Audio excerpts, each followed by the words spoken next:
I do or die for this shit. I flooded all my chains because they want me in the grave. They don't want me. Bro, I don't know what the fuck you doing, boy. I'm pulling so hard. Everything's through the roof. Everything. What's happening with your moi? You know how it is. I can't pause it, so I'm gonna talk through it. You feel me? But hey, this the final 16.5 hours of Pop Smoke. Let's get into it on me. On February 19, 2020, at about 4:30 a.m., Pop Smoke was shot and killed inside of his Airbnb. He wasn't alone, but at the time of the robbery, he was inside the shower. 4 teenagers would storm the house that night before the youngest, a 15-year-old, would fatally shoot him.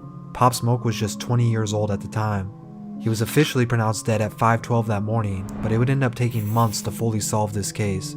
TMZ reported his death at 1:24 p.m. on February 19th. If we look back at his last post on Instagram, we can see exactly how his day played out. Let's see what you got in here. It better be Pop Smoke. Pop Smoke. Don't fuck around. It all started with this post around 11 a.m. on February 18th, just 16 hours before his death. He landed in California and drove to his Airbnb in Beverly Hills, where he posted it on his story, showing off the backyard. He was going to be in Los Angeles for a 4-day vacation. With him was his longtime friend Mike D, and after the two got comfortable, he updated his story with the next post of him getting his hair cut. This was followed with a picture of him relaxing by the pool before getting ready to go shopping that evening. In the top left, a tag showing Beverly Hills. So far, the day was playing out normal. Nothing seemed to be out of the ordinary. However, the very next post would change the events of that night. That post actually comes from Mike D. Around 4 p.m., a series of pictures were uploaded on both their accounts. On Pop Smoke's Instagram showed 3 back-to-back pictures of him and Mike together, with Mike holding a stack of cash. What he should have did was... On Mike's page was another photo, and nothing seemed wrong with it at first, but this picture had 2 fatal problems. The picture was of Pop Smoke and Mike, with him holding the same stack of money, but in the top left corner the entire home address is almost visible, with only the first number missing. If someone were to be looking for Pop Smoke, all they had to do was find the first number between 1 and 9. But the worst mistake would come after Mike geotagged the post, showing the location on Instagram maps. This was something they simply couldn't afford to do. An average person can get away with this, but for a high-profile rapper holding wads of cash, this was unacceptable. Despite these posts, the afternoon would carry on seemingly normal, but a few keen eyes had already begun connecting the dots. At 5 p.m., another update to Pop Smoke's story would be added. This one showed him driving once again with the same stack of cash, and a diamond-studded Rolex on his wrist. Now there was a location and a motive, and for them, that was enough. For a few hours, Pop Smoke didn't update any posts, but we know he was out shopping.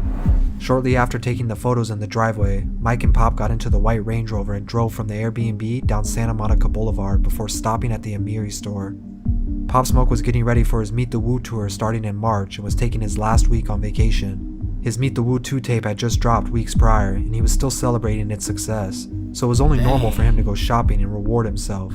After all, he was in Beverly Hills, a place known for its luxurious shopping. Just 7 hours before his death at 10 p.m., he returned back to the Airbnb and updated his story again, this time with a view of the city at night from the backyard. But his stay was short. He still wanted to record new music that night. At 11 p.m., Pop Smoke would upload a seemingly harmless video, showing some of the shopping he had done earlier that day. Unfortunately, this post would be the third and final mistake. The 3 Amiri bags shown in the video would leak sensitive information. The tags on them revealed the Airbnb's full address, and now he was completely vulnerable. A talent manager at his label spotted the error and asked him to take the post down. But what Pop Smoke didn't know was that 2 teenagers had already been keeping an eye on his stories. The 2 men who were taking notice were from the well-known Hoover gang in LA. They took note that Pop Smoke was close by, only about 20 minutes away. Their cell phone records showed that around midnight they began looking at the address on maps and scouting out the location. They decided they would make a move that night. Over criminals, At 1 a.m., Pop and Mike left to record at East West Studios near Sunset Boulevard, just a few miles away. While he was working on new music, the 2 teens were working on their plan. According to the Los Angeles Times, at 2 a.m., a black BMW would show up on surveillance outside the home. The car rolled past the house and circled back before stopping. It showed a passenger getting out and sneaking toward the back of the house before quickly returning to the car. At the time, too many people were in the home, and Pop wasn't even there. The car then sped off, heading back to where they came from, where they recruited 2 more teens to help in the robbery. The hills were only about 20 minutes away from South LA, so they all decided to switch cars and try returning later. Around 3 a.m., Pop left East West Studios. He got in the Range Rover with Mike and a woman he met that night named Amelia Rose.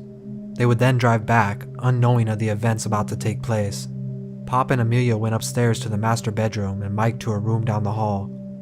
Around the same time, the 4 teens had already swapped cars to an Infiniti sedan and began looking up the address on Zillow. Through pictures, they now had a better understanding of the home's layout and the location of the master bedroom Pop would most likely be staying in. Pop, who was now in bed with Amelia, got ready to end his night with a shower. His last activity on social media were these Twitter replies to a few fans. About 20 minutes passed and the Infiniti would pull up, lights off. They snuck through the backyard and climbed up the balcony to the 2nd floor. Amelia was the first one to notice the movement outside, but before she could react, the house was stormed by 3 men with masks and guns out. They put a gun to her head and advised her to stay quiet, taking her phone and purse while the other 2 went into the bathroom to confront Pop Smoke. They told Pop to take off his watch and hand it over, to which he did, but then Pop lunged at the gunman and attempted to fight back when he was shot in the chest by a 15-year-old. Amelia screamed as Pop hit the floor and the 2 men kicked him repeatedly. In a final attempt to escape, Pop got up and ran toward the stairs where he was shot 2 more times in the back. The 3 men then stormed out of the house. Mike was woken up by gunshots ringing through the halls, to which he found Pop at the bottom of the stairs and immediately called 911. Hello? Hello? I'm gonna tell him to wait for LAPD. Right. Medical arrived 20 minutes later and took him to Cedars-Sinai, where he passed away just 1 hour later. At the same time of his passing, his killers were already searching up the local news to see if they had reported it yet. They even looked up the price of Pop's stolen Rolex, the only item they made it out the house with. In total, they got just $2,000 for it, split between 4 people. Despite having cell phone and internet records, authorities didn't have hard evidence to make arrests for almost 3 months. It wasn't until the 15-year-old was arrested for an unrelated crime. But because police already had their eyes on him as a person of interest, they rigged his jail cell with recording devices. Eventually, he told his cellmate he'd taken part in robbing Pop Smoke and that he pulled the trigger killing the rapper.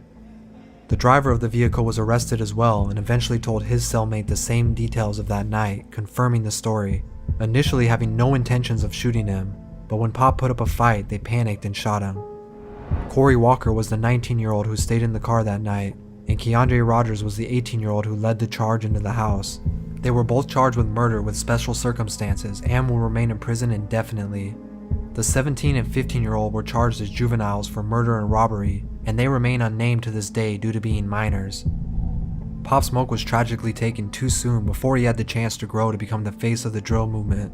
The tragedy of Pop Smoke's death lies in the fact that we can see his last day with us through his posts, but these are the same posts that would get him killed. Fans would express their hurt for the death of Bashar, and to this day, over 2 years since his passing, his music is still loved and being discovered by people every day. Rest in peace to the Wu. He should have waited, man, to post no pictures, you feel me?